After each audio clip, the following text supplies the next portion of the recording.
김영윤TV입니다. 2월 22일 오후 두 번째 영상 시작하겠습니다. 인성 쓰레기에 하버드 학력 사기범 말하는 거 일일이 대꾸하는 것조차 의미 없는데요. 한동훈 등판 때부터 욕해온 이준석에 대해서 제대로 밟아야 할 것 같아서 정당 보조금 받은 그 돈 국가 환수할 수 있는 방법에 대해서 제시해 보도록 하겠습니다. 후원과 응원 그리고 지지해주시고 댓글 달아주시는 모든 분들께 더 좋은 방송으로 보답하겠습니다. 자, 한동훈 등판 때부터 이게 욕해온 이준석이죠. 이 레벨이라는 게 체급조차 다른데 계속 그 한동훈 옆에 이준석이라는 이름을 달기 위해서 셀프 올려치기를 열심히 해왔습니다. 이 한동훈 비대위원장의 정치력을 되게 평가절하하면서 따라와, 날 따라와, 나 정도 돼야 돼 라는 식으로 도발을 꾸준히 해오면서 정신 승리를 했는데요. 처음부터 지금까지 항상 한동훈 위원장의 프레임 속에서 놀고 있다는 것, 그리고 그것을 보면서 국민들이 판단했죠. 4%, 이준석은 4%입니다.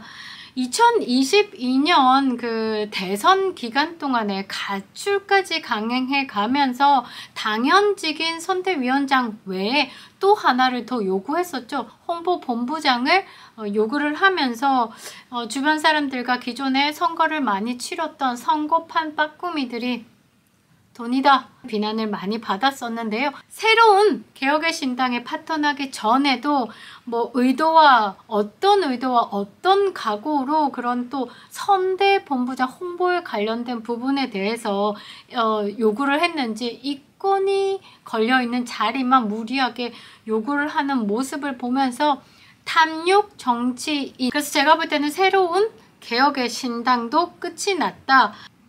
김종인 할배에게 그 군한 신호 SOS를 계속 보내고 있습니다. 어찌 보면요, 최종적으로 새로운 미래와 이낙연과의 파토난 부분에 김종인 할배가 많은 역할을 했다는 것이 또 드러나면서 김종인이 이준석의 정치 멘토, 이제 정치의 노욕을 보이고 있는 김종인 할배가 그 정치 양아치 밥벌이 수단으로 생각하고 있는 이준석과 합작해서 또 총선판을 혼탁하게 만들고 있다. 갈라선 개혁의 신당이 빨리 전열을 다듬지 못하면 4%가 2%, 2%가 1% 소멸할 거라고 보고 있으니까 내부적으로도 지금 좀 급한 마음에 김종인이 할배를 부릅니다. 정치적 고비마다 김종인 할배를 찾아서 의견을 구했던 이준석이 이번에도 모든 정책이라든지 선거 방향, 인적 쇄신, 그의 탁월한 능력과 카리스마를 보여줘 왔기 때문에도 이번에 기대한다라고 이야기를 하는데요. 과연 김종인 할배를 드린다고 해서 돌아섰던 그 펜코, 그 다음에 지금 지지자들 다시 돌아올 수 있을까? 돌아와 달라. 다시 합류하길 기대한다 라고 이야기를 하는 게 새로운 미래가 아니라 개혁의 신당에 실망했던 지지자들이요, 다시 돌아오라 라고 지금 외치고 있는 것인데, 모르겠습니다. 얼만큼의 카리스마를 가지고 있을지 모르겠으나 카리스마도 나이 들어간다. 빠르게 움직이기 위해서 21일 최고위원회의에서는요, 공관위원장을 구성하고 다음 회의에 공개하겠다. 이미 답정너죠. 김종인 할배를 공관위원장으로 드리겠다고 내부적으로 결정했다라고 저는 보고 있습니다. 개혁의 신당이요, 김종인 할배가 왔다고 다시 통합을 갈 수 있다. 사회적 보수로서 제3지대의 역할을 할 것이다. 그것으로 다시 기대를 해줄 국민들을 모으려고 하는데 저는 가능하지 않다라고 보고 있고, 지금 국민의힘에서 탈당하는 의원들을 주워 담기 위해서 지금 기다리고 있지만 국민의힘이 역대급으로 공천이 시스템화되고 있어서 반발이 적다. 이런 부분에서 주워 담을 의원들을 좀 바라고 있다라고 하면 개혁의 신당은 생각이 잘 못 되었다라고 보고 있습니다. 이 싫은 소리를 죽어도 듣지 못하는 이준석의 드러운 인성을 제대로 지적하면서 공격하면서 한동훈 비대위가 만드는 그 프레임 속으로 이준석을 넣고 있는데요. 이준석이 정치적으로 본인이 우월하다고 생각을 하고 있지만 그 프레임에 계속 말려 들어가고 있습니다. 한동훈 비대위원장이요.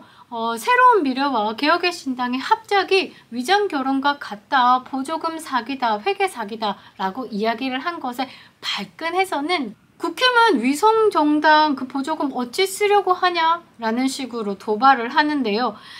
이게 조금 머리가 나쁜 게 정당한 방법으로 그리고 공정한 시스템으로 절차와 법에 따라서 진행돼서 국고 보조금을 제대로 받는 국민의힘의 위성정당과 급하게 합당하고 진정성이라고는 보여줄 수 없었죠. 오로지 보조금을 타기 위해서 달려가는 좀비 같은 느낌을 보여줬죠. 그런 개혁의 신당과 비교선상에 놓으면 안 되죠. 보조금이라는 공통점 하나를 두고 같은 선상에서 두고 본인이 받은 6억 6천만 원의 위법적인 보조금과 이제 한동훈 비대위원장이 받을 국고 보조금을 같은 선상에 두고 너희들은 어떻게 사용할 건데 나는 6억 6천이지만 너네들은 수십억일걸? 이걸 갖고 국민들에게 이야기를 하고 있는 거죠. 이게 조금 아프다 저는 보고 있는데 이 불리한 이슈임에도 계속 도발을 한다는 것, 평정심을 잃었다. 그리고 이 사고에 마비가 왔다 정도로 저는 평가하고 싶습니다. 이준석이 이 국고 보조금 받은 6억 6천만 원을 위해서 우리가 합당했던 것이 아니다. 나는 기부하거나 반환하겠다라고 얘기했지만 정치자금법 28조, 29조, 30조에는 보조금을 반환하거나 기부하거나 방법이 없는 거죠. 그것을 분명히 알고 했을 것이다 라고 저는 보고 있는데 그러면서 다시 방법이 없다라고 국민들이 이제 여론에서 제기를 하자 한다는 말이 22대 국회에서 첫 입법 발의로 이 부분에 대해서 법을 제정한 후 6억 6천만 원을 국고로 환수하겠다라고 얘기하는데 22대 국회에 입성할 리도 없을 뿐더러 이 방법에 대해서 굳이 그까지 갈 필요 없고 동결할 필요도 없다. 제가 방법을 제시하겠습니다. 개혁신당에서요. 특별당비로 집행을 하십시오. 그러면 공직선거법의 제112조 제2항 3호에 따른 구호적 자선적 행위가 가능하기 때문에 이 지출에 대해서는 무방하다라는 답을 받았습니다. 정치자금조사과 담당 주무관의 답변입니다. 그러니까 개혁의 신당은 지금 특별당비에 대해서 당원을 조금 더 수정한다면 이준석이 진짜 기부의 의사가 있다면 가능하다는 거죠. 왜냐면 이 기부라는 게 표준국어대사전의 기부와 공직선거법에서 말하는 기부 행위는 엄연히 다른 부분이 있기 때문에 가능하다. 중앙선거관리위원회에서 1월 25일에 개혁의 신당 당헌을 홈페이지에 공개했습니다. 그 내용을 보면 정리가 되어 있는데요. 창당한 지 얼마 지나지 않았기 때문에 아직 당규가 제정되지 않은 것으로 보이지만 추후에 특별당비를 집행할 근거를 마련한 셈이죠. 아직 제정되지 않았기 때문에. 그래서 이준석이요. 진짜 이 6억 6천에 대해서 국고 반환의 목적을 갖고 있고 의지가 있다면 그리고 본인이 했던 말에 소신을 지키려면요. 즉시 최고위원회 통해서 특별 당비에 관한 당규를 제정해서 경상보조금에 달하는 금액 6억 6천만 원 있죠? 그거를 기부를 하면 됩니다. 방법까지 제시했습니다. 선거법에서 특별 당비로 지정하고 그것을 기부를 한다면 가능하다까지 했으니 진짜 남아 1원 중천금 지키라는 말이죠. 정치권에 종사하는 사람들은요. 주권자인 국민의 눈치를 봐야 하는 겁니다. 그리고 국민이 한시적으로 제안하는 그 4년 동안 금배지를 달게 해줌으로써 국민의 일을 봐라라고 하는 거고 한 번의 그 선거로 선출직 공무원이 된 겁니다. 임기 동안에 최선을 다하라. 영원하지 않습니다. 이 이준석의 6억 6천만 원 정당 보조금 슈킹을 보면서 22대 국회는요. 법을 제정해야 된다고 보고요. 그 법에 이준석 법이라고 하는 게 어떨지 한번 권해보겠습니다. 나라에 돈이 없는 게 아니라 도둑놈이 많다는 말이 딱인 것 같습니다. 밥벌이 수단으로 정치판에서 기웃기웃 거리고 있는 정치 기생충들 대표적인 이준석이죠. 신빙성 없는 공약을 남발하고 있습니다.